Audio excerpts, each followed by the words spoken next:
এই দৃশ্য মিশরের রাজধানী কায়রোর।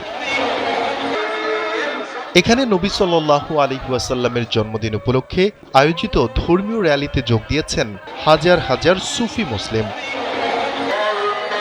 স্থানীয় সময় রোববার অনুষ্ঠিত হয় মাওয়াকিব নামের এই বিশেষ ধর্মীয় অনুষ্ঠান, যেখানে দলে দলে অংশগ্রহণ করেন নারী, পুরুষ, বয়স্ক ও শিশুরাও।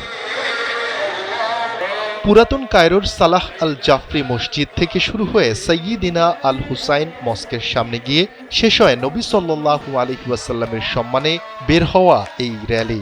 এ সময় বক্তব্য দেন সুফি আলেমগণ। সুফিবাদ ইসলামের একটি অংশ, যেখানে নফস বা আত্মার পরিশুদ্ধিকরণ এবং আধ্যাত্মিকতার উপর বেশি গুরুত্ব দেওয়া হয়। বাংলাদেশের একমাত্র মাল্টিন্যাশনাল টাইলস ব্র্যান্ড আরএকে সিরামিক্স। তথ্য বলছে, প্রাচীন সভ্যতার দেশ মিশরে বসবাস করেন প্রায় ১.৫ কোটি সুফি মুসলিম। উল্লেখ্য, হিজরি ক্যালেন্ডারের তৃতীয় মাস ১২ রবিউল আউয়াল জন্মগ্রহণ করেন বিশ্বনবী হযরত মুহাম্মদ সাল্লাল্লাহু আলাইহি ওয়াসাল্লাম। ৬৩ বছর বয়সে একই দিনে মৃত্যু হয় তার। এই দিনটিকে পবিত্র ঈদে মিলাদুন্নবী সাল্লাল্লাহু আলাইহি ওয়াসাল্লাম হিসেবে পালন করেন সারা বিশ্বের মুসলমানরা।